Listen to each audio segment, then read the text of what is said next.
Have you ever wondered if your deepest weakness could actually be your greatest strength? What if I told you the most feared Viking in history wasn't a muscular giant, but a man who could barely walk?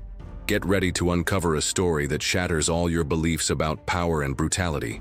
Forget everything you think you know about legendary Norse warriors, because the story of Ivar the Boneless will show you that true terror doesn't lie in the swing of an axe, but in the relentless mind of a strategist.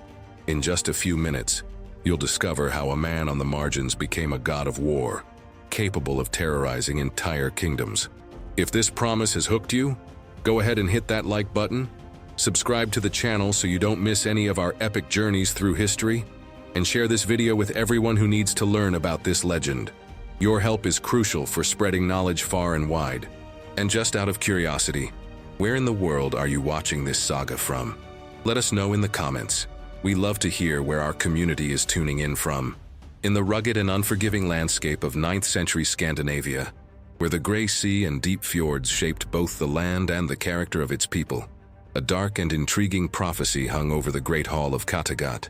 Ragnar Lothbrok, the legendary king and explorer, whose name already echoed in sagas and legends throughout the Viking lands, awaited the birth of another son with his wife, Aslaug. However, this would be no ordinary birth. The whispers of seers, mystical visions, and ominous omens already hinted at a singularly marked destiny. This would not be a robust and strong warrior like his older brothers, but someone who would defy the expectations and conventions of Viking society, where physical strength was paramount and weakness a stigma. The most prominent omen, retold countless times among those closest to Ragnar and Aslaug, spoke of a child born boneless, a strange figure who would bring both immeasurable glory and unimaginable pain. Aslaug, a seer in her own right and a descendant of Valkyries, knew that her union with Ragnar, following the rupture with Lagertha, would not be without trials. She had warned Ragnar that if he came to her after a long absence, and without having purified his carnal desires, the son would be born with a curse. Ragnar, in his impulsiveness and urgency, disregarded the warning. And so, when little Ivar came into the world, his body was a collection of skeletal fragility, his legs twisted and lacking the support one would expect from a future Viking leader. Consternation gripped the great hall. A heavy silence replaced the shouts of joy that usually accompanied the birth of an heir. Ragnar, a man accustomed to conquering kingdoms and challenging gods, was confronted with a reality that brute force could not overcome. His son's disability was a mirror of the prophecy, a reminder of the disregarded warning, and perhaps a divine punishment. But the initial pain and shame were quickly replaced by a disturbing curiosity and a different kind of respect. Aslaug, with her innate wisdom, recognized in the baby's icy gaze an unusual intelligence, a cunning that transcended physical frailty. She named him Ivar, and soon the epithet would spread, the Boneless. Ivar's birth was not just a family event. It was an omen for the entire Lothbrok clan, and by extension, for Norway. In that era, the ability to wield an axe and lead a raid was the measure of a man, and Ivar's disability marginalized him, almost making him an outcast. Yet his mother Aslaug was his fiercest protector, a wall against scorn and pity. She believed his bodily weakness was compensated by a superior mind and an indomitable spirit. She saw in him not a curse, but a manifestation of something different, perhaps even divine. This contrast between physical fragility and the promise of greatness already established Ivar as a figure of mystery and intrigue, an enigma to be deciphered in a world where brute force dictated the rules. His arrival in the world was not celebrated with warrior pomp, but with a strange mix of apprehension and morbid curiosity about what fate held for Ragnar Lothbrok's boneless son. In a world where brute strength and physical prowess were the most valuable currencies, Ivar the Boneless was born with an apparent disadvantage that would have condemned him to irrelevance or early death for most Vikings. His legs were twisted, his bones as fragile as dry twigs, making him unable to walk unaided from his earliest years. To many, this condition was a sign of weakness, a burden that prevented him from participating in raids, wielding a sword on the front lines, or marching into battle like a common warrior. However, It was precisely this physical limitation that became the catalyst for the development of a sharp mind and unparalleled cruelty, qualities that would transform him from a frail child into the most feared of Vikings. Largely confined to the ground or carried, Ivar was forced to observe the world from a different perspective. While his brothers trained with axes and shields, he absorbed every detail of strategic conversations, political negotiations, and battle plans. His mind, deprived of physical outlets, became a cauldron of thoughts, analyses, and calculations. He devoured the knowledge imparted by Ragnar, Floki, and his mother, Aslaug, with a voracious intensity. The constant physical pain that accompanied him from birth seemed to harden his soul, transforming it into something cold and calculating. Empathy, a feeling that might soften the resolve of others, was an emotion Ivar rarely allowed himself to feel. From a young age, his intelligence manifested in disturbing ways. His inability to fight physically led him to develop a singular ability to manipulate and intimidate. He compensated for his bodily weakness with the sharpness of his words and the ferocity of his intellect. Witnesses recounted how Ivar, even as a child, could disarm and even terrify adults with just a glance or a biting comment. Cruelty, for him, was not an act of uncontrolled rage, but a strategic tool, a means of control and assertion. He learned that fear was a more potent weapon than any blade. His spiritual mentor, Floki, a man of faith and invention, also played a crucial role in the development of this unusual mind. Floki, who saw in Ivar a connection to the gods and a divine purpose, encouraged his thirst for knowledge and his unconventional approach. He built Ivar a special cart, a kind of primitive wheelchair, which gave him mobility and a sense of independence, allowing him to observe social and military dynamics even more closely. This freedom of movement, paradoxically, freed his mind to soar even further into the realms of strategy and manipulation. Ivar's physical weakness, therefore, was not an impediment, but rather a foundation upon which he built unparalleled mental strength. Without the distractions and physical demands of a traditional warrior, he dedicated all his energy to developing his cunning, his cruelty, and his ability to plan with chilling precision. He could not wield an axe like Bjorn, but he could orchestrate the fall of entire kingdoms with his mind. He could not run into battle, but he could manipulate his brothers and armies to do exactly as he wished. Thus, Ivar's secret lay not in overcoming his physical weakness, but in transforming it into an even more fearsome source of power, the strength of a mind that knew no limits or compassion. Growing up in the shadow of Ragnar Lothbrok was already a monumental challenge for any Viking son. Ragnar, the man who dared to challenge gods and seas, who explored new lands and conquered unimaginable riches, was a living legend. For Ivar the Boneless, the burden of being the son of such an icon was doubled by his own physical condition. However, the shadow of his father wasn't enough. Ivar also needed to stand out among his brothers, each a formidable warrior in his own right. Bjorn Ironside, Ragnar's firstborn and natural heir, a fearless combatant and tireless explorer. Ube, the calm and diplomatic strategist, a natural leader who sought peace and colonization. And Hvitserk, the loyal and often indecisive, yet still competent warrior. Initially, Ivar was viewed with a mix of pity and contempt by those who didn't know his mind. While Bjorn led raids, Ube negotiated treaties, and Hvitserk followed his brothers into battle. Ivar observed from the sidelines, marginalized by his inability to participate in the physical feats that defined Viking masculinity. But Ivar never accepted being merely a spectator. His mind, sharpened by necessity and boundless ambition, began to work on how he could forge his own reputation, not despite his weakness, but because of it. He realized he couldn't compete with Bjorn's brute strength or Ube's diplomacy. Instead, he cultivated a ferocity and intelligence that surpassed his brothers in other domains. Ivar became the master of psychological warfare, manipulation, and strategy. He observed his brothers' flaws, his enemies' hesitations, and opportunities no one else perceived.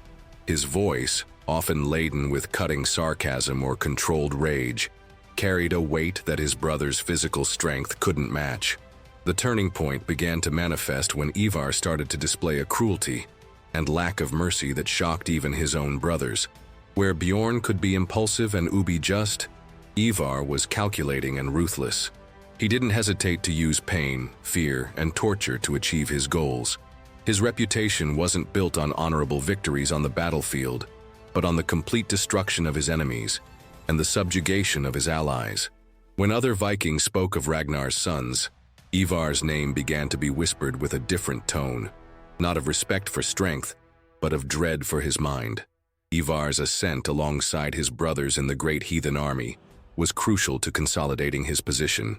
While Bjorn and Ubi were respected leaders, it was often Ivar who imposed the most severe discipline and the most radical strategy. He wasn't content to be just one of Ragnar's sons. He wanted to be the most feared, the most influential. His ultimate challenge came when he turned against his own brothers in a relentless pursuit of absolute power, proving that his ambition knew no bounds or loyalties.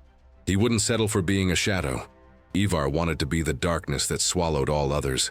His reputation was forged in the fire of cruelty and tactical genius, ensuring that his name echoed through Viking history with a particular and unique dread, distinct from any other member of his legendary family. From his earliest years, the essence of Ivar the Boneless revealed an innate cruelty and a thirst for power that shockingly set him apart from his brothers and many other Vikings. While most children engaged in innocent play or learned the arts of war, Ivar observed the world with an icy, calculating gaze and a propensity to inflict pain, not out of impulse, but as a means of control and gratification. This disturbing characteristic wasn't merely a response to his physical fragility. It was an intrinsic part of his nature, a dark flame that burned within him and would drive him to acts of terror. One of the first and most striking examples of this early cruelty manifested in his relationship with Sigurd, his half-brother, son of Ragnar and Yidu. From an early age, Ivar displayed deep resentment and envy towards Sigurd, perhaps because he represented a link to his father's previous life, or simply because he was an easy target for Ivar's projection of power. The psychological abuse and constant mockery, often accompanied by a disturbing malice in Ivar's eyes, already indicated the absence of empathy that would become one of his trademarks. This behavior wasn't merely childish. It was the manifestation of a desire to dominate and humiliate, a display of mental strength where physical strength failed. As he grew, his thirst for power became more explicit and his displays of cruelty more shocking. The scene where, still young, he kills an innocent child with an axe, an impulsive act, yet revealing his utter disregard for other lives, served as a watershed moment. It was a brutal warning to all around him. Ivar was not just an invalid to be protected, but a destructive force to be feared. His brother's horrified reaction and Ragnar's attempt to reprimand him only reinforced Ivar's conviction that fear was the most effective tool to get what he wanted. His cruelty also manifested in his manipulation. He was a master at using others' weaknesses against them, sowing discord and distrust. The seeds of discord he planted among his brothers, especially between Ubi and Hvitserk, reflected his relentless pursuit of control. Ivar didn't just want to be respected. He wanted to be feared and obeyed without question. He saw others' pain and suffering not as something to be avoided, but as a spectacle, a way to assert his superiority and his ability to influence others' fates. This innate cruelty, combined with his intelligence and cunning, paved the way for the monster he would become. It set him apart from his brothers, who, despite being fierce warriors, possessed a code of honor and a capacity for empathy that Ivar simply lacked.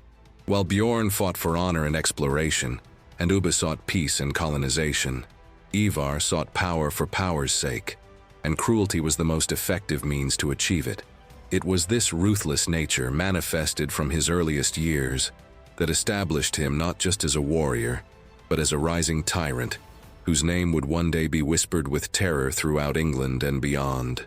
While most Viking leaders relied on brute force and courage in battle to crush their enemies, Ivar the Boneless forged his legend through a tactical genius that frequently surpassed any physical advantage. His inability to participate directly in combat, to lift an axe, or to march on the front lines forced him to develop a mind that viewed the battlefield as a chessboard, where every move was calculated with cold precision, and every life was a piece to be sacrificed or utilized. From his earliest involvement in campaigns, Ivar demonstrated an unparalleled ability for strategic analysis. He not only memorized the common tactics of the Anglo-Saxons, but also managed to predict their reactions and manipulate their defenses. While his brothers, like Bjorn, tended to lead with the fury of frontal impact, Ivar excelled in ambushes, sieges, and the art of deception. He understood that war was not just about who had more warriors or the sharpest sword, but about who could disorient the enemy, undermine their morale, and attack their most vulnerable points. One of the most prominent examples of his tactical genius occurred during the Great Heathen Army's campaign in England. Ivar was one of the main architects of the Battle for York, a fortified city that seemed impenetrable. Instead of a direct and bloody assault, which would have cost countless Viking lives, Ivar orchestrated an ingenious stratagem. He and his brothers feigned a retreat, drawing the Anglo-Saxon forces out from the city walls, where the Vikings, hidden and well-positioned, were able to flank and slaughter the enemy army. The city, then unprotected, fell with relative ease. This was a clear testament that Ivar's mind was worth more than 1,000 swords. His strategic intelligence also manifested in psychological warfare. Ivar understood the power of fear and misinformation. He used brutal rituals, such as the Blood Eagle, not just for revenge, but as a way to terrorize his enemies and demoralize any resistance. He knew that an enemy who feared their own shadow was easier to defeat than an enemy preparing for battle. His decisions were often surprising and counterintuitive to his opponents, who expected more conventional behavior from a Viking leader. Ivar was a master at adapting to the battlefield, adjusting his tactics in real time, and exploiting newly discovered weaknesses. He was not a general who followed a rulebook. He was an innovator, a strategist who reimagined warfare. His physical disability, which for others would be a curse, was in fact his greatest advantage, as it forced him to think beyond brute force. With each victory orchestrated by his sharp mind, the legend of Ivar the Boneless grew, establishing him not only as a fearsome warrior but as a military genius who redefined what it meant to be a Viking war leader. More than the fragility of his body or the agility of his mind, there was something about Ivar the Boneless that commanded attention and froze the blood of his adversaries and even his own allies: his intense gaze.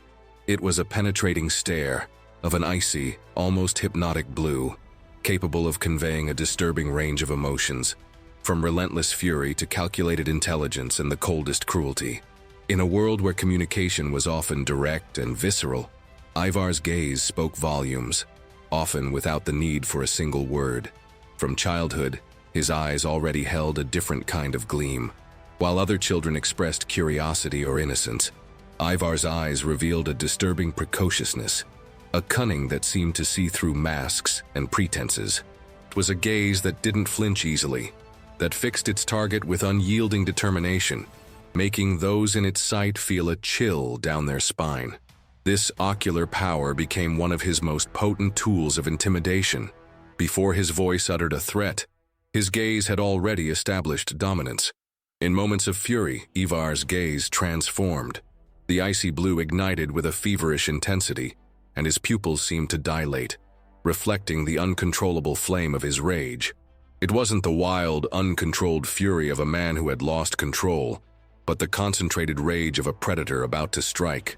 Those who dared to challenge him or question his decisions often recoiled under the pressure of this gaze, aware that the next step would be cruel and relentless retribution.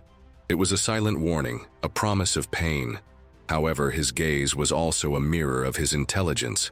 When Ivar was immersed in strategic thought, or when planning his moves on the chessboard of war and politics, his eyes displayed a sharp cunning. They seemed to scan the environment, absorb information, and process complexities with astonishing speed. It was a gaze that denoted a mind always ahead, anticipating every move of his opponents and calculating the consequences of his own actions.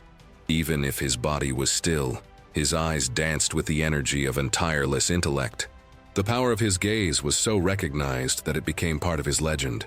Tales of seasoned warriors trembling at the mere sight of Ivar, or prisoners who preferred swift death to enduring the scrutiny of his eyes, were common.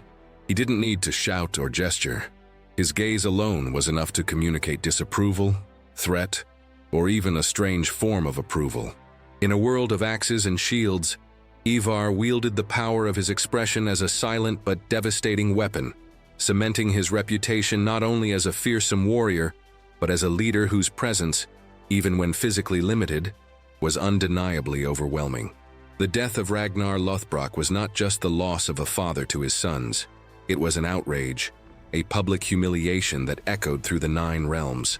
For Ivar the Boneless, the news of Ragnar's execution at the hands of King Aelle of Northumbria, thrown into a pit of snakes, evoked not just sorrow, but a cold and relentless fury that would become the driving force behind his most brutal and calculated actions. Vengeance for his father was not merely a matter of honor. It was an obsession, a flame that would consume him and propel him to unprecedented acts of cruelty. Initially, the brothers' reactions to Ragnar's death varied. Bjorn Ironside, the eldest, sought the glory of exploration and the expansion of his own kingdoms. Ubba, the pragmatic one, desired peace and the establishment of lasting settlements. But Ivar, in his chair, seethed with a singular and overwhelming desire for retribution. He didn't just want a victory, he wanted the complete annihilation of Aelle and anyone who dared to oppose his fury. Ragnar's ignominious death, a king whom Ivar saw as a god, demanded a punishment as infamous as the offense. It was Ivar who, with his eloquence and controlled rage, managed to galvanize his brothers and other Viking chieftains to unite under a single banner, that of the Great Heathen Army. He used Ragnar's memory, the lament for his death, and the promise of riches and revenge to assemble a military force that England had never seen. In his speeches, Ivar's voice was imbued with a chilling conviction, an irresistible call to Viking justice. "We did not come merely to pillage and plunder," he might have said. "We came to avenge our father, the greatest of all Vikings, and the vengeance will be terrible."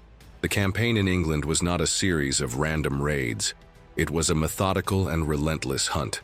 Ivar was the strategic mind behind many of the army's movements, always with the ultimate goal of capturing and torturing King Aelle. With each city taken, each battle won, the shadow of Ivar's vengeance hung over his enemies. When Aelle was finally captured, the act of retribution was neither swift nor clean. Ivar insisted on the most brutal and humiliating ritual of all, the blood eagle. The blood eagle was a Viking torture method reserved for the most despised enemies, where the victim's back was opened, their ribs severed from the spine and their lungs pulled out, forming bloody wings. Ivar not only oversaw Aelle's torture, he orchestrated it with calculated sadism, ensuring the king's suffering was maximized, a spectacle of terror that would serve as an eternal warning. This act, more than any other, cemented Ivar's reputation as the cruelest and most relentless of Ragnar's sons. Vengeance for his father was not just a goal, it was the catalyst that unleashed Ivar's inner darkness, transforming him into a force of nature, a harbinger of destruction, who would spare no one in his quest for retribution. Ragnar Lothbrok's outrageous death was the spark that ignited one of the greatest conflagrations in Viking history, the formation and expedition of the Great Heathen Army. And at the heart of this unprecedented war machine, whose fury descended upon Anglo-Saxon England, was the dark genius of Ivar the Boneless. His role was not merely that of one of the leaders, but of one of the chief architects, and, for many, the relentless driving force behind its formation and its devastating victories. When news of Ragnar's death reached Kattegat, a mix of grief, shame, and a thirst for vengeance swept through the Viking community. However, the unity of Ragnar's sons was not a given.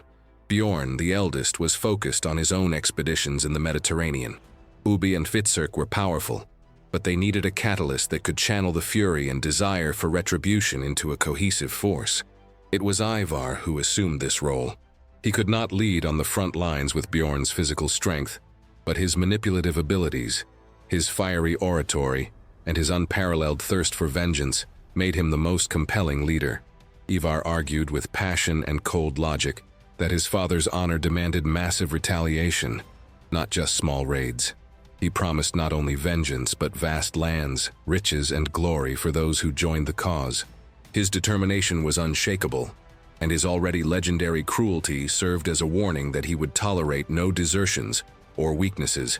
His vision was clear, an army so large and so focused that it would be impossible for the small Anglo-Saxon kingdoms to resist. "We cannot allow Ragnar's death to be in vain," he might have roared to the assembled chieftains. "He was the greatest of us, and those who defied him will pay a price their descendants will never forget." Ivar's leadership within the Great Army was not limited to rhetoric. He was the strategic mind behind many of the campaigns. While Bjorn and Ubi were formidable warriors, Ivar was the thinker, the strategist who viewed the war board as a complex game. His ability to plan ambushes, besiege cities, and anticipate enemy movements was unparalleled. The conquest of York, for example, was a triumph of his cunning, a demonstration of how his mind surpassed brute force. He understood that fear and demoralization were weapons as potent as any sword. Ivar was also instrumental in maintaining discipline and cohesion within an army composed of various independent clans and leaders. His cruelty, though feared, ensured obedience. He did not hesitate to severely punish any sign of insubordination, setting a precedent that his authority would not be questioned. He was the unifying force that transformed a coalition of warriors into an efficient and terrifying war machine. The Great Heathen Army, under Ivar's influence and leadership, not only avenged Ragnar Lothbrok, but also forever changed the political map of England, paving the way for the creation of the Danelaw. Ivar did not lead the army with his physical strength, but with the strength of his mind and the intensity of his determination, solidifying his place as a central and feared figure in Viking history. The Great Heathen Army's campaign in England was marked by a series of devastating victories, but the conquest of York stands out as one of the greatest strategic triumphs of Ivar the Boneless, and a testament to his cunning and cruelty in action. York, one of the largest and most important cities in the Kingdom of Northumbria, was an imposing fortress with robust walls and considerable defenses, and its capture was vital for the consolidation of Viking power in the region. For many, a direct assault would have been a bloodbath, but Ivar had other plans. The Anglo-Saxon army, led by its kings and nobles, expected a frontal battle, a direct attack on their fortifications. However, Ivar, with his sharp mind, conceived a strategy based on deception and manipulation. Instead of advancing directly against the walls, the Great Heathen Army feigned a retreat, a maneuver aimed at drawing the enemy forces out from the safety of the city. It was a risky tactic, requiring patience and the trust of his brothers and warriors, but Ivar was convinced of its effectiveness. The forces of Northumbria, interpreting the Viking retreat as a sign of weakness or a change of plans, fell into the trap. The Anglo-Saxon armies marched out of York's gates, believing they would pursue and disperse the invaders. Little did they know they were walking directly into a meticulously planned ambush by Ivar.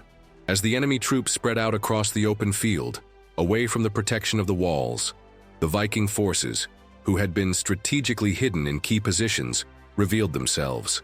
The Viking attack was swift and brutal. Warriors previously concealed emerged from forests and uneven terrain, flanking the Anglo-Saxon army. The surprise and disorientation were immediate. The coordination and discipline of the enemy army crumbled under the ferocity of the Viking assault, which caught them off guard and on unfavorable ground. Casualties were immense. "Run!" a desperate Anglo-Saxon warrior might have cried. "They tricked us! It's an ambush by Ivar!" Ivar's cruelty manifested not only in the lethality of the attack, but also in its consequences. After the slaughter of the field forces, York, now unprotected and with its morale shattered, quickly fell. Ivar, who had remained in the rear overseeing the strategy, entered the city in triumph. The capture of York was not just a military victory, it was a demonstration of Ivar's psychological and tactical power. The city became a crucial base for Viking operations, a symbol of Norse dominance over England. The taking of York established Ivar as an elite military leader, whose sharp mind could overcome the most robust defenses. He didn't need brute force to lead the charge. His cunning was the true weapon, the cruelty of his method. Deception followed by annihilation reinforced his reputation as a relentless and unpredictable enemy, a strategist whose intellect was as sharp as the blade of any Viking axe. The conquest of York was not just a battle won, it was a lesson etched in blood about the power of Ivar the Boneless's mind. In the pantheon of Viking beliefs, human sacrifices were not merely acts of religious devotion, but profound and, at times, terrifying rituals, intended to appease the gods, ensure victories in battle, and secure prosperity. For Ivar the Boneless, this practice was not a formality, but an iron conviction, a central part of his faith and his brutality. He believed, with fanatical devotion, that the sacrifices of human lives were the key to his invincibility and to securing divine blessing in his campaigns. Viking religion, with its complex gods like Odin, Thor, and Freya, demanded rituals and offerings. However, Ivar elevated the practice to a new level of intensity and frequency, often choosing victims arbitrarily or with calculated sadism. He saw pain and bloodshed not as a necessary evil, but as a potent offering, capable of securing the gods' favor on his behalf. His faith was unshakable, and his interpretation of divine will merciless. One of the most notorious and chilling rituals Ivar was involved in was the aforementioned Blood Eagle, performed on King Aelle of Northumbria as revenge for Ragnar's death. This act of torture and sacrifice was not just retribution, it was an offering to Odin, a way to honor Ragnar and to seal the god's blessing upon the Great Heathen Army. Ivar believed that by offering such an extreme sacrifice, he would ensure that the gods fought alongside the Vikings, making them invincible. In addition to high-profile sacrifices, Ivar was also prone to performing smaller, more frequent sacrifices to keep the gods in good humor, or to seek guidance in moments of doubt. Prisoners of war, slaves, and even some of his own men who showed weakness or insubordination could become victims of his rituals. He saw every life taken in the name of the gods as an investment in his own fortune and that of his army. His devotion to Odin, the All-Father, was particularly strong. Ivar saw himself as an instrument of Odin's will, an avatar of divine fury. He interpreted his own physical disability not as a curse, but as a sign that he was special, touched by the gods in a unique way, and therefore he should follow his most brutal impulses as if they were divine mandates. "The gods demand blood," he might have declared to his followers before a battle, inciting them to violence and the certainty that victory would be theirs. Ivar's belief in the efficacy of human sacrifices as a means to achieve invincibility was not just a superstition, it was an integral part of his war psychology. It fueled his cruelty and justified his most heinous acts, allowing him to operate without remorse. For Ivar, the gods were bloodthirsty and power-hungry beings, and he, their most devoted servant. This merciless devotion solidified his reputation, not only as a fearsome warrior, but as a leader who operated under the aegis of a dark and imposing faith, which saw in sacrifice the guarantee of his own unyielding strength. Among the many epithets that accompanied the most notorious Vikings, Ivar the Boneless was already singular, but another, lesser-known yet equally revealing nickname was Serpent's Eye. Although this latter epithet is more commonly associated with his brother, Sigurd, son of Ragnar and Aslaug in the series Vikings, the aura and characteristics evoked by Serpent's Eye fit Ivar's persona chillingly well, serving to illustrate how people perceived his personality. Even if historically the epithet was not attributed to Ivar, its essence perfectly describes his figure. The origin of this nickname, when applied to a figure like Ivar, harks back to his peculiar and unsettling gaze. It wasn't just the icy, penetrating color of his blue eyes, which were already notorious for their intensity and ability to intimidate. It was something deeper, the way he observed the world with a dispassionate coldness, a predatory cunning, and an ability to see through others' weaknesses, much like a serpent assessing its prey. The serpent in many cultures is a symbol of wisdom, but also of betrayal, venom, and hidden danger. In Ivar, all these qualities were present. The meaning behind Serpent's Eye is multifaceted. Firstly, it denotes cunning and calculating intelligence. Just as a serpent moves silently and strikes with deadly precision, Ivar operated with a mind that was always thinking ahead, weaving schemes and traps. He was not a warrior who blindly rushed into battle. He planned every move, anticipated his enemies' reactions, and manipulated situations to his advantage. His eyes reflected this, always active, always observing, always scheming mind. Secondly, the nickname also alludes to his cruelty and lack of empathy. Serpents are cold-blooded creatures, devoid of emotions in the human sense. Similarly, Ivar's gaze was often devoid of warmth or compassion. He could stare at others' pain and suffering with unsettling calm, his eyes revealing no sign of remorse or disturbance. This ocular coldness was a harbinger of the brutality he was capable of inflicting. Furthermore, Serpent's eye can symbolize the ability to mesmerize and dominate. Just as a serpent can paralyze its prey with its gaze, Ivar was able to intimidate and control those around him with the mere intensity of his expression. It was a psychological power that complemented his intelligence, making him a leader who demanded not only obedience, but a reverential fear. Although in fiction the epithet belonged to Sigurd, its application to Ivar is a powerful metaphor for his nature. He was a being of contrasts, physically fragile, yet lethal in mind and spirit. His penetrating icy gaze was the window to a ruthless soul and a sharp intellect, a constant reminder that, even without the physical strength of a common warrior, Ivar was, in fact, the most dangerous of all Ragnar Lothbrok's sons. The physical condition of Ivar the Boneless is undoubtedly one of the most intriguing and defining aspects of his legend. Norse sagas describe him as having fragile bones, or being boneless, hence the epithet. This description, while dramatic, has led to centuries of historical speculation and modern theories attempting to identify the unknown disease that afflicted him and, paradoxically, shaped his character and destiny. Historically, sagas are valuable sources, but they often embellish facts with mythical and folkloric elements. The idea of someone being born boneless could be hyperbole to describe a severe skeletal condition.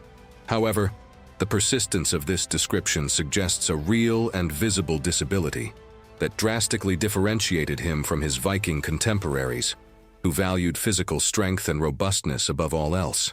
This frailty would have confined him to being carried on a shield or in a cart, as depicted in some media. One of the most widely accepted and discussed modern theories is that Ivar suffered from osteogenesis imperfecta, OI, also known as brittle bone disease. This is a rare genetic condition that causes extreme bone fragility, leading to frequent fractures, deformities, and short stature. People with OI can have bluish sclera, the whites of their eyes, which could explain the icy and intense color of Ivar's eyes described in some narratives, although there is no direct proof of this condition in his specific case. If Ivar had a severe form of OI, he would certainly have suffered countless fractures from birth, which would explain his inability to walk and the need to be carried. Another theory considers the possibility of paralysis or a severe form of neuromuscular disease, such as poliomyelitis. While less likely to justify the boneless description, severe leg paralysis could have led to muscle atrophy and weaker bones due to lack of use, giving the impression of fragile bones. However, this hypothesis does not explain the literal description of his bones. A third, less scientific speculation is that Ivar's condition was symbolic. Some historians and folklorists suggest that boneless could refer to Ivar's lack of moral or emotional structure, his lack of compassion, or his liquid nature in adapting and manipulating situations. However, most interpretations point to a real physical disability, given the context of the sagas. Regardless of the exact condition, Ivar's fragility is crucial to understanding his psychology. It forced him to compensate for physical weakness with a sharp mind and unparalleled cruelty. The need to overcome this apparent disadvantage drove him to develop a cunning, tactical intelligence and a thirst for power that few others could match. His disease was not a curse, but, in retrospect, the catalyst that transformed a frail child into the most feared Viking of his era, a genius of war whose most potent weapon was not strength, but mind. The ambiguity of his condition only adds to his aura of mystery and fascination. The relationship between Ivar the Boneless and Floki, the eccentric and devout boat builder, was one of the deepest, most complex, and at times, most disturbing connections in the Viking saga. Floki, a close friend of Ragnar Lothbrok and a man of unshakable faith in the Norse gods, saw something more in Ivar than a child with a physical disability.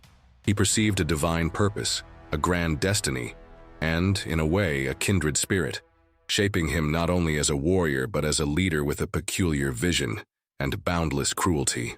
From an early age, Floki assumed the role of Ivar's spiritual mentor.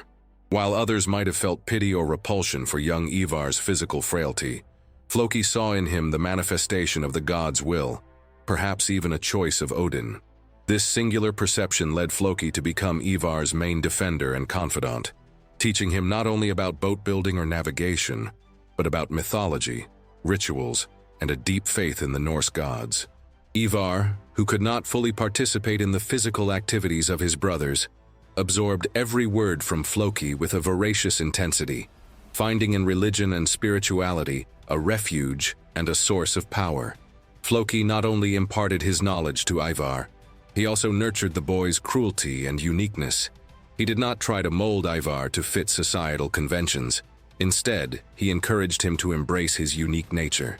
Floki built Ivar a special cart, a kind of primitive wheelchair, which gave him mobility and a sense of independence, allowing him to observe social and military dynamics even more closely.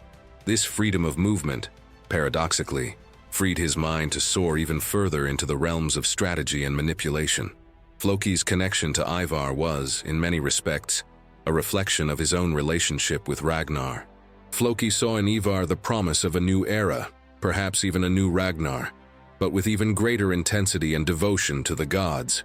This blind faith in Ivar led Floki to justify many of the young man's most brutal actions, viewing them as part of a divine plan. Even as Ivar became a ruthless tyrant, Floki remained loyal, seeing cruelty as a manifestation of the strength needed to fulfill his destiny. "You are special, Ivar," Floki might have whispered to the young man. "The gods have plans for you, grand plans that no one else can fulfill." However, the relationship was not without complexities and tensions. At certain times, Ivar's cruelty shocked even Floki, who, despite his own fanatical devotion, still had a moral compass. Ivar's decisions, especially when he turned against his own brothers and imposed tyranny in Kattegat, tested the limits of Floki's loyalty. But the deep connection, forged in childhood and nurtured by a shared faith, usually prevailed, with Floki acting as Ivar's spiritual anchor, or perhaps the mirror that reflected the growing darkness in his soul. It was a partnership that, though at times disturbing, was fundamental to Ivar's ascent to power and the consolidation of his legend. At the heart of Viking society, blood ties were sacred. Family, clan, loyalty between brothers. These were the pillars upon which honor and power were built. However, for Ivar the Boneless, in his relentless and megalomaniacal pursuit of absolute power, these pillars became mere obstacles to be torn down. His willingness to turn against his own brothers, in acts of betrayal and murder, not only set him apart from other Viking leaders but shocked even the society of the time, accustomed to the brutality of war, but not to ruthless fratricide driven by ambition. The first and most brutal example of this breaking of ties occurred with Sigurd Snake in the Eye, his half-brother. From childhood, Ivar displayed a particular disdain for Sigurd, expressing jealousy and constant verbal cruelty. The tension between them was palpable and often erupted into heated arguments. But no one expected what Ivar would do. During a celebration in Kattegat, after a heated argument and a final provocation from Sigurd about Ivar's condition, the latter, in a fit of blind rage and an uncontrollable desire to silence any criticism, threw an axe at his brother. The impact was fatal. Sigurd fell dead, and the shock reverberated throughout the hall. This was not an act of battle, but a cowardly and impulsive murder of a brother, something that went against the very principles of Viking life. He killed him. He killed his own brother. Whispers of horror echoed, a testament to the outrage Ivar had committed. Sigurd's murder was merely the prelude to a series of betrayals and conflicts that would pit Ivar against his surviving brothers, Bjorn, Ubbi, and Hvitserk. In his quest to become king of Kattegat and consolidate his dominion, Ivar did not hesitate to manipulate his brothers, sow discord among them, and ultimately declare war on them. He saw blood ties not as an unbreakable bond, but as an exploitable weakness, a restriction on his ambition. The civil war in Kattegat, where brother fought against brother, was a testament to Ivar's boundless cruelty. He cared nothing for destroying the family his father had built, as long as it meant his ascent to the throne. His vision was one of solitary power, without rivals or questioners. Even Hvitserk, who initially allied with Ivar, would eventually suffer from his brother's manipulations and tyranny, being abandoned and nearly executed by Ivar. The title of brother killer was not just an accusation, it was a fact that stained Ivar's reputation, even among the most brutal Vikings. To many, this act of fratricide demonstrated a depravity that transcended the normal violence of war. Ivar had broken the most sacred of laws, placing his own thirst for power above all else. This facet of his personality cemented his image as a remorseless tyrant, a leader who would stop at nothing, not even the blood of his own family, to achieve his goals, making him truly unique and terrifying in Viking history. Following the fragmentation of the Great Heathen Army and the intensification of disputes among Ragnar's sons, Ivar the Boneless channeled his insatiable ambition toward the conquest of Kattegat, his family's ancestral home. What followed was not a reign of glory or prosperity, but rather a brutal tyranny, a dark period marked by terror, persecution, and the suppression of any opposition. Kattegat, once a vibrant center of Viking trade and culture, transformed into a city stifled by fear and the whims of its new king. Ivar's ascent to the throne of Kattegat was violent. He deposed Lagertha, the legendary shield maiden and former wife of Ragnar, in a bloody battle. Once in power, Ivar wasted no time in showing the true face of his leadership. His governance was not based on wisdom or consensus, but on intimidation and absolute control. He proclaimed himself a god, an untouchable divine figure, demanding unquestioning loyalty from his subjects. Any sign of dissent or questioning was met with swift and exemplary cruelty. "I am Ivar the Boneless. I am the king. I am a god," he might have roared to his terrified subjects. "And all who dare defy me shall feel my wrath." Persecution became a common tool of his reign. Spies and informers were everywhere, and executions were frequent, often for trivial reasons or merely to consolidate his power. Men and women were dragged from their homes, accused of treason, and subjected to brutal tortures before meeting a terrible end. Kattegat Square, once a place of celebration, became a stage for public punishments, a constant reminder of the king's cruelty. The atmosphere in the city was one of constant apprehension, with whispers of discontent muffled by fear. Ivar also surrounded himself with fanatical followers such as Freydis, who fueled his megalomania and reinforced his belief in his own divinity. Those who served him with blind devotion were rewarded, while those who showed any humanity or questioning were discarded without mercy. He ruled with an iron fist, tolerating no failures or weaknesses, both in himself and in others. Life in Kattegat under Ivar's rule was a paradox. Despite his strategic intelligence and desire for expansion, his internal reign was marked by an inherent instability due to his tyrannical nature. His paranoia and thirst for control created a vicious cycle of violence and resistance. The city's economy suffered, and many who once called it home fled in search of freedom. The one who had promised to lead his people to his father's glory instead led them into a period of darkness and suffering. Ivar's tyranny in Kattegat was not just a chapter in his life. It was the culmination of his innate cruelty and unrestrained ambition, leaving an indelible stain on the land that was once Ragnar Lothbrok's pride. For his most fanatical followers, Ivar the Boneless had proclaimed himself a god, an invincible figure touched by the Aesir. He seemed untouchable, his decisions divinely inspired, and his victories guaranteed. However, even the most fearsome tyrants and those who consider themselves divine are, in the end, mortal. Ivar's story is punctuated by moments of vulnerability and significant defeats, which paradoxically serve to humanize the character somewhat, revealing the flaws beneath his armor of cruelty and megalomania. One of Ivar's first major setbacks was the flight from Kattegat and his defeat in battle by his brothers Bjorn and Ubi. After a period of tyrannical and brutal reign, his actions led to widespread revolt. The people of Kattegat, exhausted by his terror, and with the support of his brothers, finally rose against him. The battle for control of Kattegat was fierce, but despite all his strategic cunning, Ivar was overcome by the united force of his adversaries and widespread dissatisfaction. He was forced to flee, humiliated, from his own city, abandoning the throne he so desired and the image of a god he had built. This moment of exile and defeat was a shock to his self-esteem, proof that he was not omnipotent. Ivar's vulnerability also manifested in his physical condition. Although he used his disability to his advantage, chronic pain and dependence on others were a constant reminder of his limitations. In moments of great stress or in combat situations where his cart was overturned, Ivar's physical helplessness was painfully evident. The rage he expressed on these occasions was a mixture of frustration and humiliation, a revelation of his anger against the very body that betrayed him. Another moment of downfall came when his ally and wife Freydis betrayed him. Freydis, who had fueled his megalomania and believed in his divinity, eventually turned against him, revealing his plans and weaknesses to his enemies. Freydis's betrayal, by someone in whom Ivar had placed his deepest trust, affected him on a personal level. It reminded him that despite all his power and cruelty, he was still susceptible to human betrayal and flaws in judgment. Freydis's death at Ivar's hands was an act of rage and desperation, the ultimate proof that his divine invincibility was an illusion.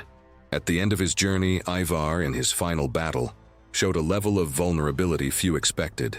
Wounded and aware of his imminent death, his last moments were marked not by the arrogance of a god, but by the melancholic acceptance of his fate. This final humanization, the shedding of his mask of divinity, allows a glimpse of the man behind the monster. A man who, despite his cruelty and ambition, also knew pain, loss, and defeat. These moments of vulnerability, though few, are essential to understanding Ivar's complexity, revealing that, even for the most feared of Vikings, mortality was an inevitable certainty. The journey of Ivar the Boneless, a tapestry woven with cruelty, cunning, and insatiable ambition, met its last breath on the battlefield, in foreign lands, far from his beloved Kattegat. His death, though not as spectacular as that of his father Ragnar, was in many ways a poetic end for a man who defied fate and mortality. The impact of his legend, however, would transcend the moment of his demise, echoing for centuries and leaving an indelible mark on the history of the Vikings. After his flight from Kattegat in a period of exile, Ivar did not give up. His tireless mind and thirst for power led him to unlikely alliances and new campaigns, always seeking a way to reclaim what he believed was rightfully his. He joined other Viking leaders and eventually found himself on another raid in England, confronting the Anglo-Saxon kingdoms once more. It was the setting where he had forged his reputation for terror, and it would be there that he would meet his end. Ivar's final battle was fierce, but he was not at the peak of his power. The accumulated wounds, the fatigue of campaigns, and perhaps the realization that his luck was finally running out, weighed heavily on him. Amidst the chaos of combat, he was wounded. The exact nature of his wound is subject to some speculation, but the fact remains that Ivar the Boneless, the man who seemed indestructible, succumbed to mortality. His last moments, according to some narratives, were of acceptance, perhaps even a strange peace, contrasting with the fury that had driven him throughout his life. "I am not afraid," he might have whispered, his icy blue eyes still reflecting the intelligence that defined him. But I am Ivar, the Boneless. His death marked the end of an era for Ragnar's sons and for the Great Heathen Army. Although other Vikings continued their raids and settlements, Ivar's figure represented the apex of calculating brutality and unbridled ambition. Without his relentless mind and iron will, the destructive momentum of the army diminished. The enduring impact of his legend is immense. Ivar was not just a warrior, he was a strategist, a manipulator, and a tyrant. His story is a vivid reminder of the human capacity for cruelty, but also for overcoming adversity. He defied the expectations of his time by transforming a physical weakness into a source of mental power and terror. His name became synonymous with fear and cunning, a cautionary tale and a source of fascination for future generations. Even today, centuries later, Ivar the Boneless continues to captivate popular imagination.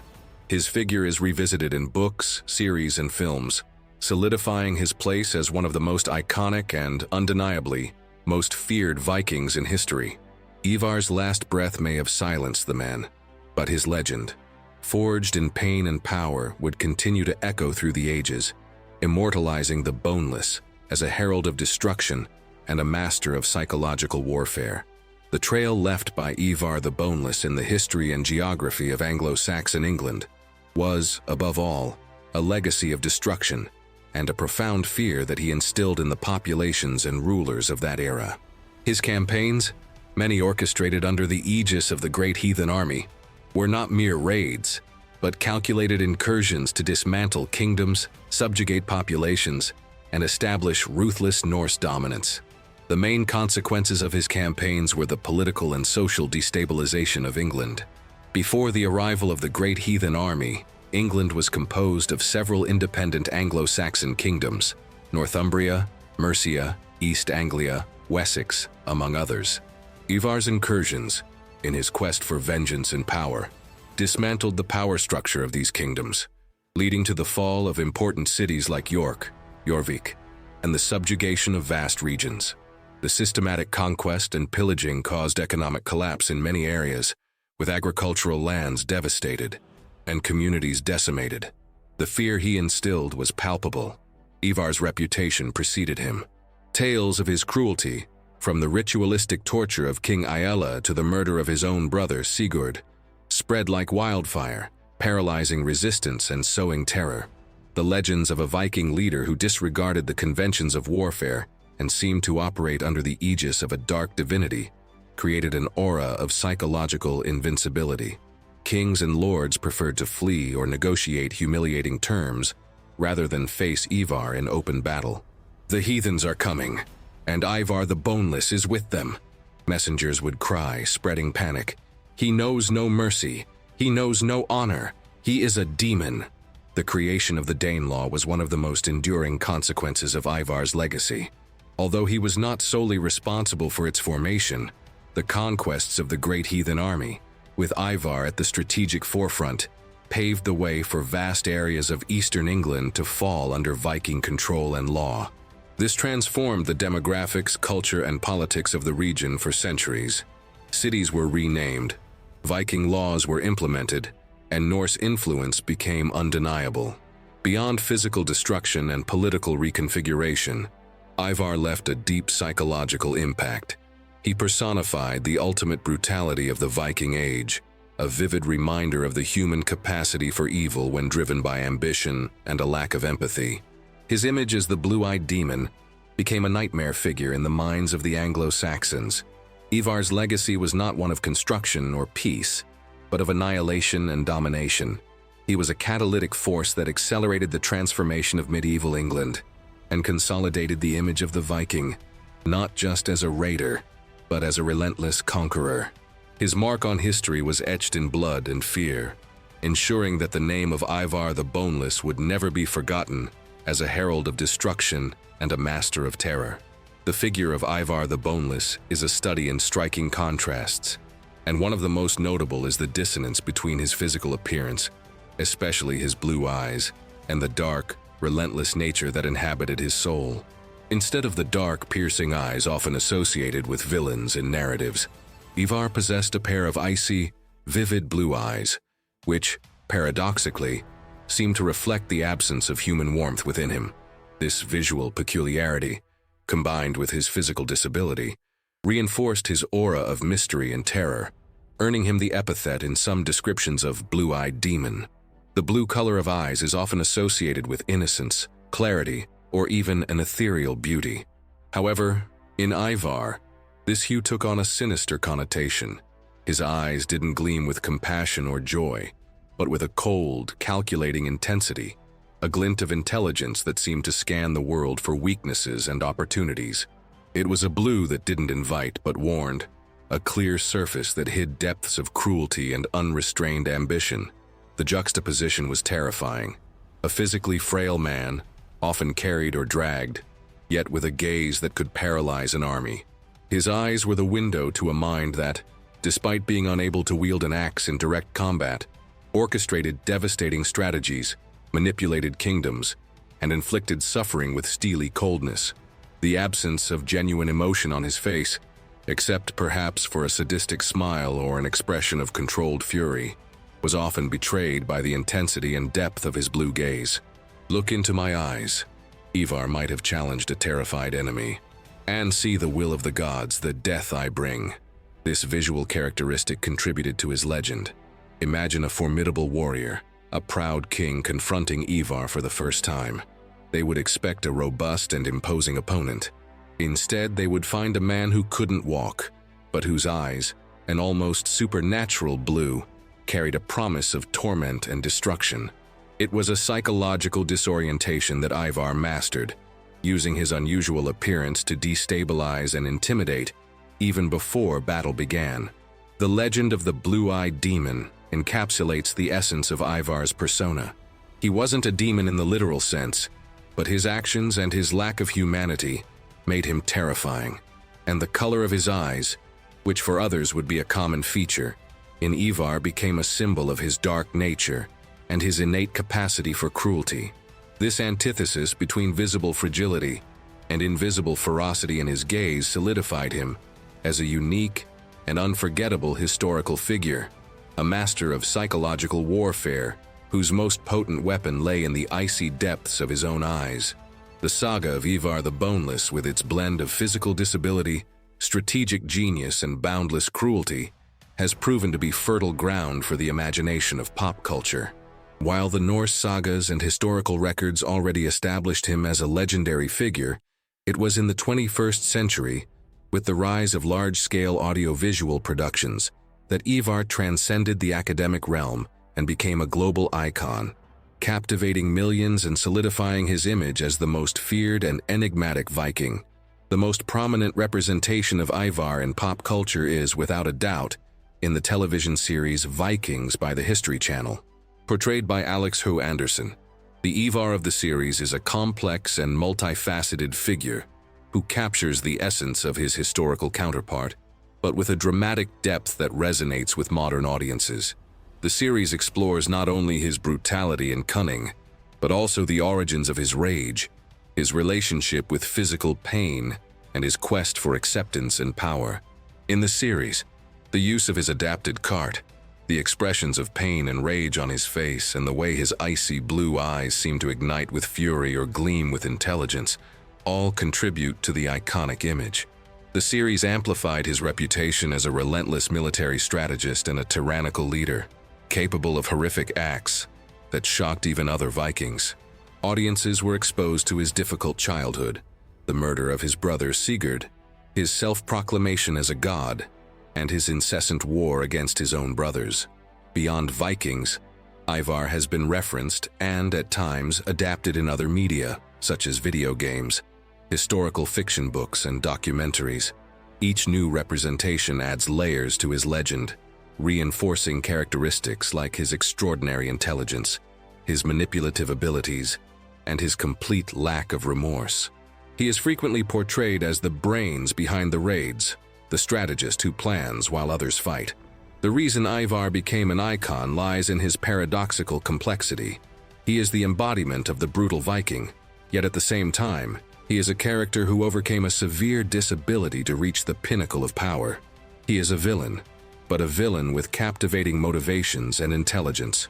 His story touches on universal themes such as overcoming adversity, ambition, family, faith, and the dark side of power. He represents the archetype of the evil genius, the weakling who becomes the strongest through intellect. For contemporary audiences, Ivar the Boneless is not just a name in an ancient saga. He is a living figure, a character whose decisions and internal conflicts resonate. His influence on pop culture is a testament to how great stories, even the darkest ones, can transcend time and continue to inspire fascination, curiosity, and yes, a certain degree of reverent fear. Brutality was a common characteristic among Vikings, but for Ivar the Boneless, the art of inflicting pain was elevated to a level of sadistic and strategic excellence. He was not just a warrior who killed. Ivar was a master of torture, using physical and psychological suffering not only as retribution, but as a powerful tool to subjugate enemies, extract information, break morale, and solidify his own reputation for terror. For him, pain was a universal language, and Ivar spoke it with terrifying fluency.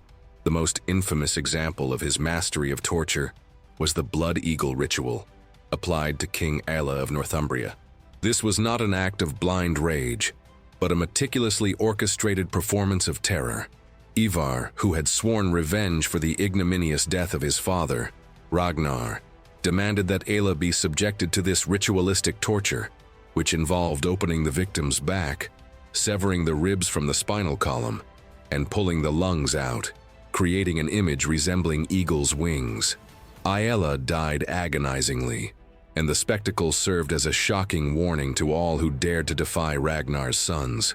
Ivar's choice of the blood eagle was not random. It was the cruelest and most humiliating form of ritualistic death, designed to maximize suffering and terrorize survivors. Beyond the blood eagle, Ivar demonstrated a sadistic pleasure in other forms of torment. He was known for his willingness to torture prisoners to extract information, or simply to break their spirit. Torture for him was not just a means, but an end in itself, a way to exert absolute power over another person's life and body. His methods ranged from physical mutilations to sleep deprivation and other forms of psychological torment, always seeking the most effective way to break his victim's will. Pain was also a tool of subjugation. Ivar understood that the fear of torture was, at times, more effective than the torture itself. The mere threat of being delivered to him was enough for many enemies and even his own men to cooperate. He used the reputation of his cruelty as a weapon, a means of control that minimized the need for direct combat and maximized unconditional surrender. Those who served him knew that disobedience would result in unimaginable suffering. "Do you want to feel the pain I feel?"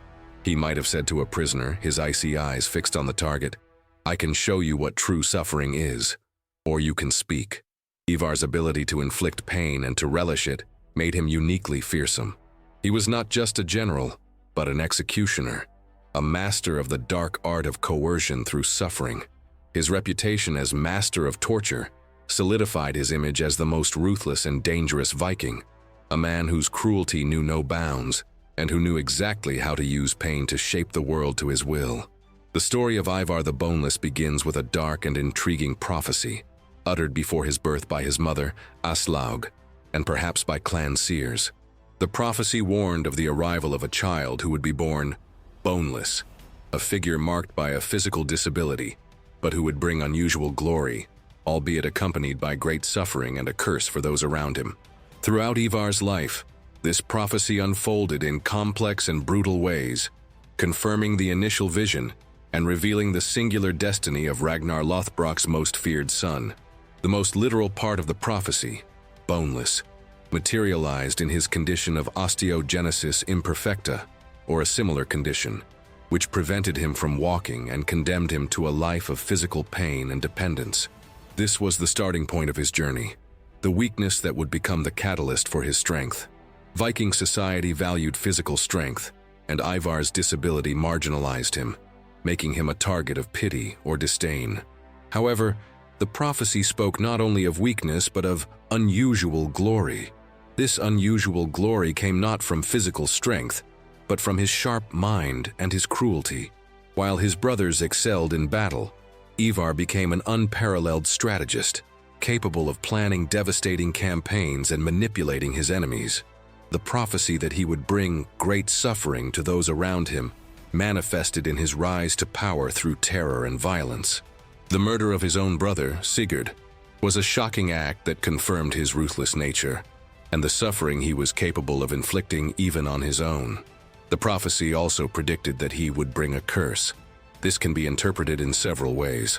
The curse may have been the schism among Ragnar's sons, which culminated in a brutal civil war for control of Kattegat.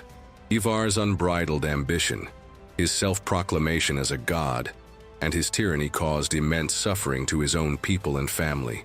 He destabilized kingdoms, sowed discord, and left a trail of blood and fear wherever he went. The glory he sought came at the cost of immense pain for others. The culmination of the prophecy was his ascent as leader of the Great Heathen Army and his conquests in England. Ile, the king who killed Ragnar, paid the highest price in a blood eagle ritual, fulfilling the announced vengeance. Ivar's ability to galvanize the Vikings and lead them to unprecedented victories was the glory of the prophecy. But the way he achieved it, through ruthless cunning and brutality, revealed the dark side of his destiny. In the end, the prophecy was fulfilled in its entirety. Ivar the Boneless, the man born fragile, became an unparalleled force of destruction, a self-proclaimed god whose existence was a beacon of cruelty and dark glory. His life was a testament to the power of fate and the ability of a weakness to transform into a terrifying weapon. The initial prophecy not only predicted his birth, but outlined the contour of an epic and brutal life, a legacy that would continue to fascinate and inspire dread for generations. The life of Ivar the Boneless was a relentless and insatiable pursuit of absolute power. From his childhood, marked by disability and the shadow of Ragnar, he cultivated boundless ambition that drove him to unprecedented acts of cruelty and manipulation. However, the pinnacle of this power, symbolized by his reign in Kattegat, did not bring him the satisfaction or peace he might have craved. On the contrary, his ambition led him into an abyss of solitude and paranoia, revealing the high price of ruling through fear. Once on the throne of Kattegat, Ivar proclaimed himself a god, an infallible and omnipotent figure. This self-aggrandizement, however, isolated him. He trusted no one, not even his brothers, whom he saw as potential rivals or mere pawns in his power game. His obsession with control led him to create a regime of terror, where the slightest insubordination or disagreement was punished with extreme brutality. This approach, though effective in maintaining obedience through fear, alienated any genuine bonds of loyalty. Ivar's solitude was profound. He had no true friends or confidants he could fully trust. His relationships were transactional, based on utility and fear. Floki, his spiritual mentor, eventually left him, unable to bear Ivar's growing tyranny. His brothers, one by one, drifted away or became his declared enemies. Even his wife, Freydis, who idolized him and fueled his megalomania, eventually betrayed him. Proof that even the closest ties were not safe under his reign of terror. Paranoia was Ivar's constant companion. He lived in a state of perpetual vigilance, imagining conspiracies in every shadow and betrayals in every whisper. His inability to trust others made him see enemies everywhere, leading him to increasingly irrational and cruel actions. He believed everyone was plotting against him, which justified, in his mind, the torture and execution of innocents. This pathological distrust prevented him from forming stable alliances or enjoying any sense of security in his own domain. "I am a god. No one can betray me," he might have screamed with a wild look in his eyes at those around him, as he searched for signs of disloyalty. His belief in his own divinity, while empowering him, also imprisoned him. He felt compelled to maintain the facade of an infallible being, unable to admit mistakes or weaknesses. This further isolated him from any sensible counsel or any remaining humanity within his circle. He became a prisoner of his own image, condemned to reign on a throne of solitude, surrounded by a sea of fear and distrust that he himself had created. In the end, Ivar's absolute power brought him no happiness or peace, but a deep emptiness and eternal vigilance. Solitude and paranoia were the invisible and devastating cost of his ambition, a grim reminder that power, when sought at any cost, can consume the very soul of its holder, leaving him isolated in his own self-imposed hell. The figure of Ivar the Boneless offers a fascinating and terrifying study of the psychology of a tyrant. His brutal actions, insatiable thirst for power, and apparent lack of empathy were not merely characteristics of a Viking warrior. They were products of a multifaceted psychological profile, shaped by his physical condition, his upbringing, and an ardent desire for validation and control. At the core of Ivar's motivations was the quest for overcoming and validation. Born with a disability that marginalized him in a society that idolized physical strength, Ivar faced humiliation and a sense of powerlessness from an early age. This initial experience of physical vulnerability seems to have fueled a desperate need to prove his worth. not only to others but to himself. He didn't just want to be the cripple, he wanted to be the strongest, the most feared, the most respected. His ambition was a compensation for his perceived physical weakness. The chronic pain that accompanied him also played a crucial role in his psychology. The constant battle against physical suffering may have hardened his psyche, making him insensitive to the pain of others, and in some cases, even finding pleasure in inflicting it. The rage and frustration resulting from his physical condition were often externalized in acts of violence and cruelty, a defense mechanism and a way to reassert his power over a world that seemed to have conspired against him. Ivar exhibited classic traits of sociopathy and narcissism. His lack of empathy was notorious. He was incapable of putting himself in others' shoes or feeling remorse for his actions.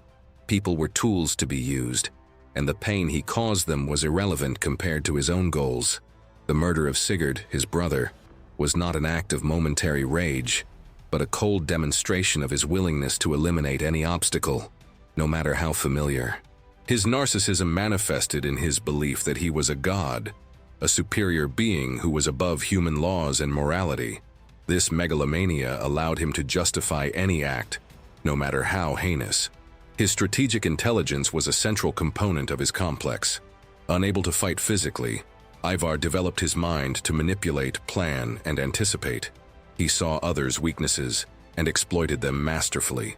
His cruelty was not blind, it was calculated, a tactic to intimidate and control. He understood that fear was the most potent tool in his arsenal.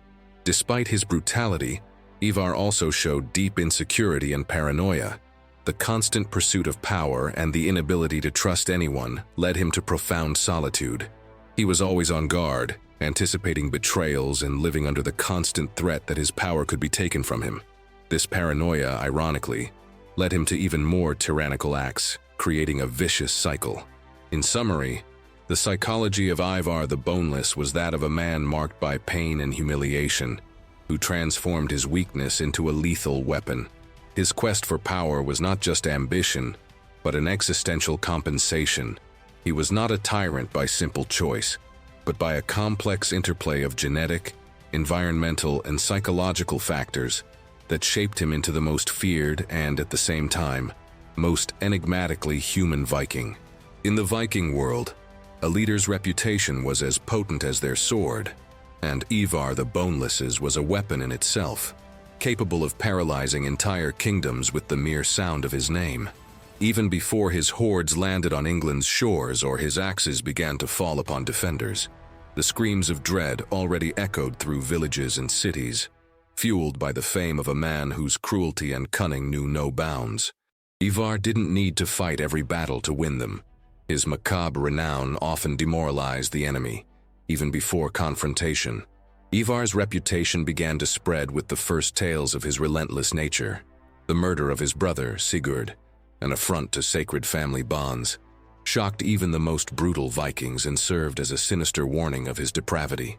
But it was during the campaigns of the Great Heathen Army that his legend of terror solidified and spread throughout England. The episode of the Blood Eagle inflicted on King Ali of Northumbria was not just an act of vengeance, it was a declaration of psychological warfare. News of such a ritualistic torture, unprecedented in its brutality and sadism, traveled quickly, transforming Ivar from one of Ragnar's sons into a nightmare figure. Anglo-Saxon monarchs and feudal lords, accustomed to raids and battles, had never faced an enemy who seemed to revel in inflicting such pain and humiliation. "He's not a man," people whispered in taverns and churches. "He's a demon. His eyes are the devil's eyes." Ivar's physical frailty, paradoxically, only amplified the terror. How could a man who couldn't walk be so devastating? This anomaly made him even more enigmatic and terrifying. The fact that he could orchestrate victories and defeat larger, stronger armies from his cart, or by being carried by his men, made him seem to possess a supernatural intelligence or a dark favor from the gods.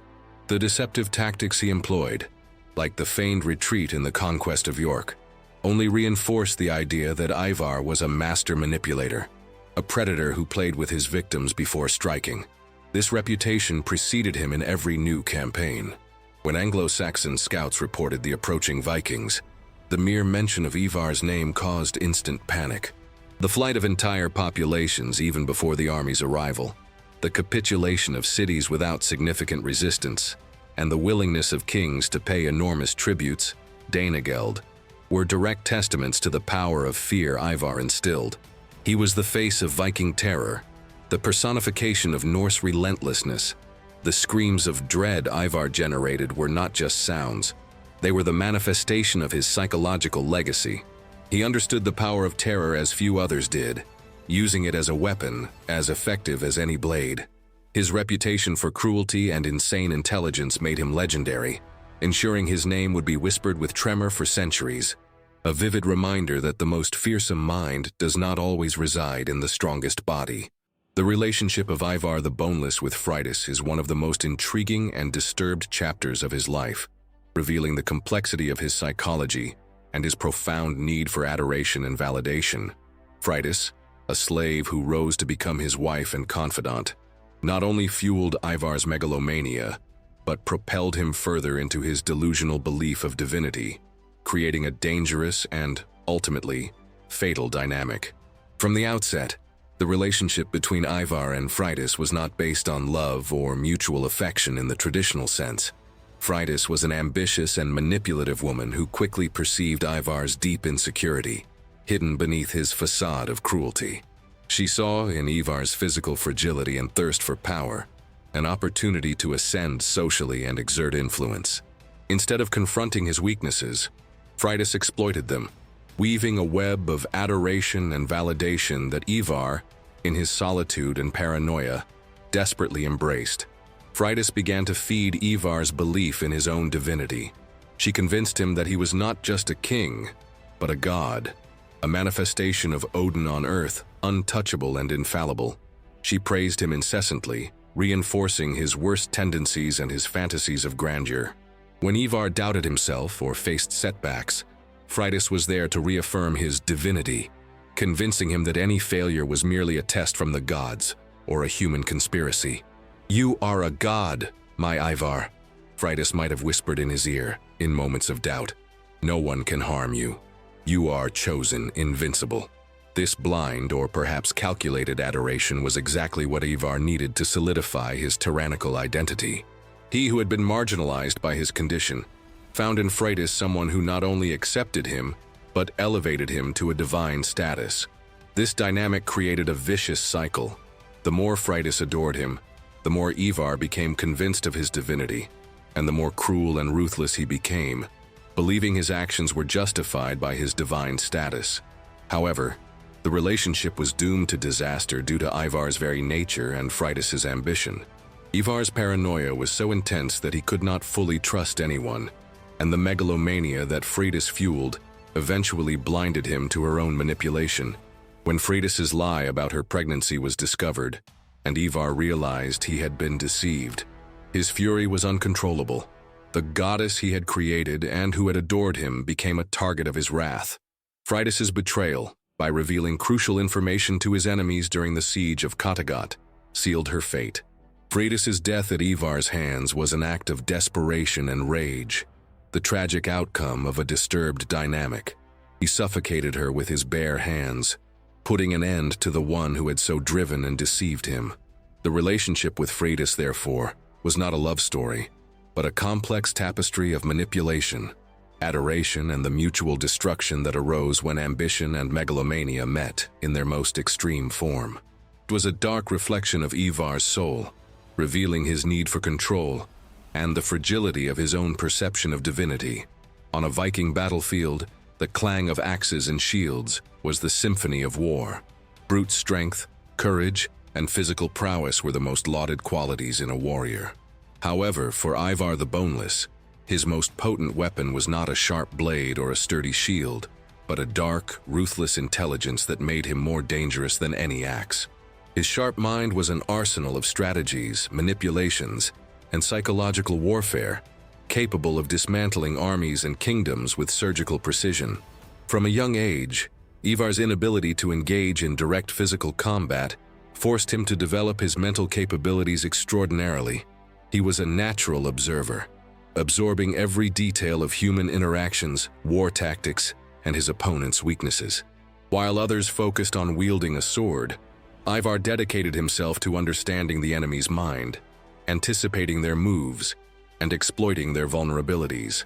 This dedication to strategy made him a master of the war game. His intelligence was not merely sharp, it was tinged with a cruelty and lack of empathy that made it truly terrifying. Ivar was capable of making cold, calculated decisions, unperturbed by moral or emotional considerations. The planning of the Blood Eagle for King Aella was not an impulsive act, but a demonstration of his ability to use torture not only as retribution, but as a tool of psychological terror to demoralize enemies. During the campaigns of the Great Heathen Army, Ivar's tactical genius shone through. His strategy for the conquest of York, where he orchestrated a feigned retreat to draw Anglo-Saxon forces into a fatal ambush, is a classic example of how his mind surpassed physical strength. He didn't need to be on the front lines. He directed the battle like a dark maestro, manipulating events in his favor with an almost premonitory vision. "Strength is in the mind, not in the muscles," he might have declared with a sadistic smile, observing the chaos his tactics had sown. Ivar's dark intelligence also manifested in his capacity for political manipulation. He was a master at sowing discord among his brothers, exploiting their weaknesses, and turning them into pawns in his own power game. His ascent to the throne of Kattegat was a testament to his ability to use persuasion, threat, and betrayal to achieve his goals. He could disarm his enemies with words before even raising a weapon. This sharp mind, combined with his ruthless nature, made Ivar a truly dangerous force. He was not limited by the conventions of Viking honor or human compassion. His intelligence was a chameleon-like weapon, adapting to any situation and exploiting every opportunity. Thus, Ivar the Boneless proved that dark intelligence, devoid of morality, could be infinitely more devastating and terrifying than any axe wielded by a strong warrior. He was living proof that the mind, when freed from ethical restraints, could be the deadliest weapon of all. The popular image of Vikings often oscillates between that of fearless explorers and astute traders, and that of savage and ruthless warriors. Ivar the Boneless, however, transcends this duality, emerging as the quintessential symbol of Viking brutality, encapsulating the wildest and most feared side of the Norsemen. His figure not only embodies the inherent violence of Viking raids, but elevates it to a level of sadism and cruelty that shocks even the standards of his own era. The Viking Age was marked by invasions, pillaging, and a fierce warrior culture. But even in this context, Ivar stood out. He was not driven solely by wealth or glory, but by a deep thirst for power and the annihilation of his enemies. His cruelty was not merely a byproduct of war. It was a deliberate tool, an essential part of his strategy and identity. This is evidenced by his predilection for torture methods like the Blood Eagle, a ritual of death that caused maximum suffering and humiliation, a manifestation of the purest, most merciless violence. The way Ivar conducted war went beyond direct combat. He was a master of psychological warfare, using terror to break the will of his opponents even before a confrontation. The reputation of his ruthlessness spread like a virus, causing panic and demoralization. Entire cities surrendered at the mere mention of his name, and kings paid heavy tributes, not out of fear of a conventional army, but from the dread of facing Ivar's irrational fury and calculated cruelty. He transformed brutality into a weapon of persuasion. His ascent to power in Kattegat, marked by oppressive tyranny, persecutions, and the elimination of all opposition, solidified his image as a ruthless tyrant. He proclaimed himself a god, justifying his most heinous acts under the cloak of divinity, which amplified the perception of his demonic nature. For the Anglo-Saxons, he was the blue-eyed demon, an epithet that encapsulated the horror he represented. The breaking of family ties, such as the murder of his brother Sigurd, also underscored his brutality. Fratricide, a taboo even for many Vikings, showed that Ivar's ambition and cruelty transcended social conventions and the most sacred blood bonds. He was the dark side of the Viking coin, the archetype of the relentless raider and the unforgiving conqueror. Ivar encapsulates the most feared facet of the Norsemen, not just their physical strength, but their capacity to inflict suffering, to dominate through intimidation, and to operate without moral limits.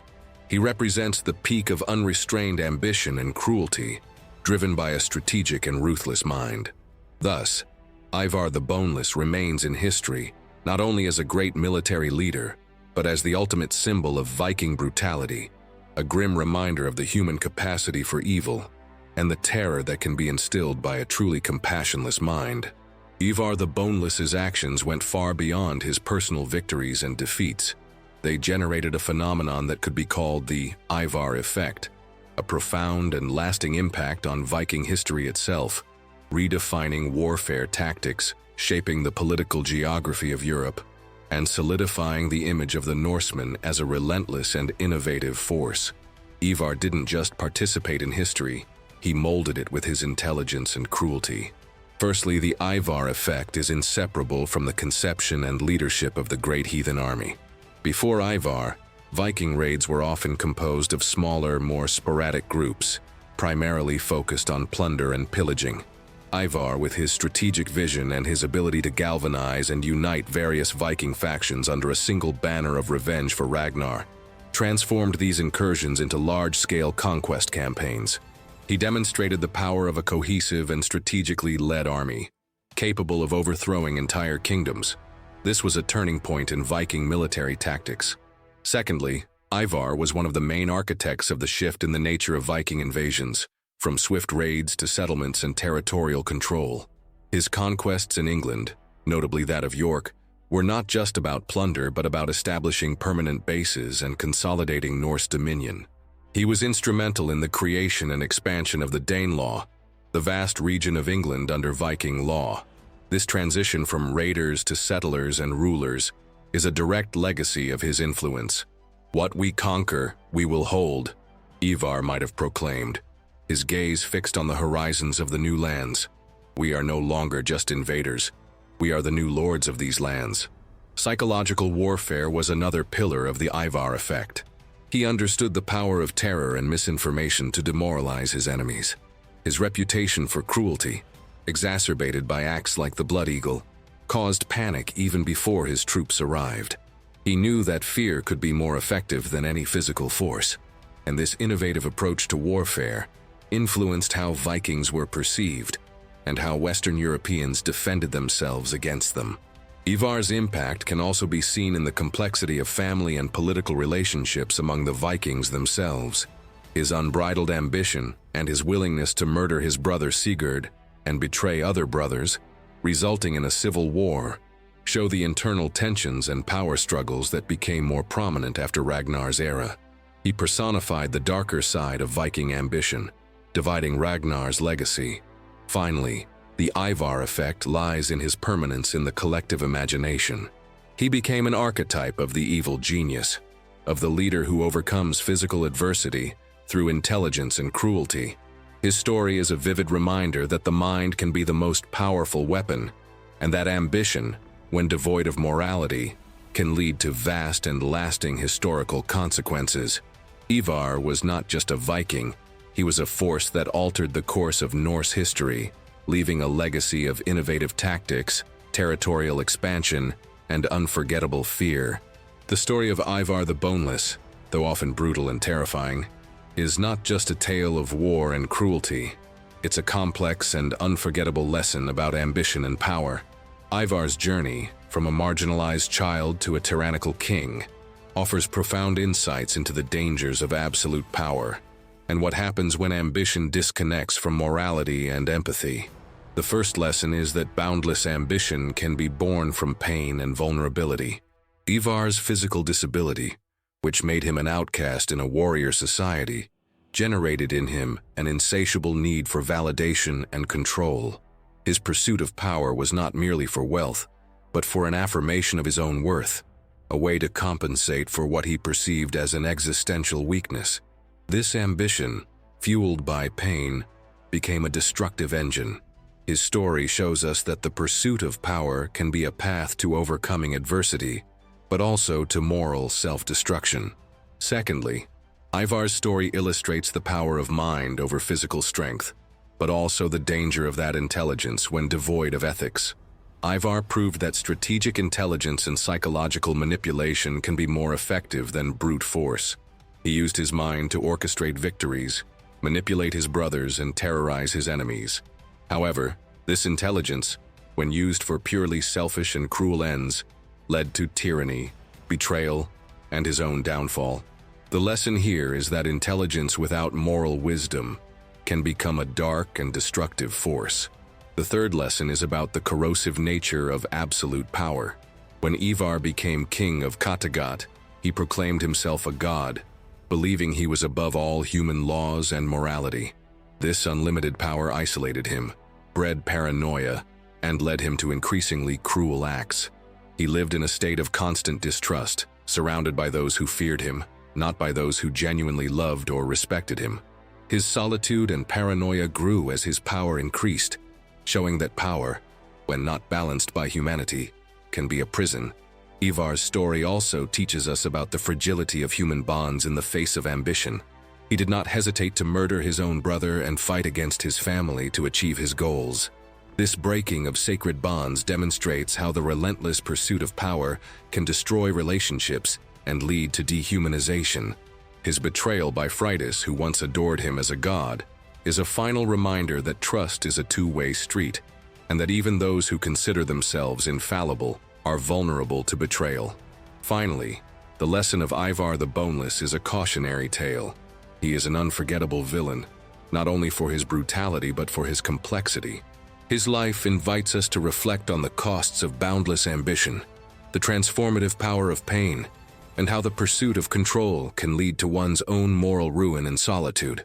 His legend serves as a dark mirror of the human capacity for both good and evil, and an eternal warning about the dangers of unchecked power.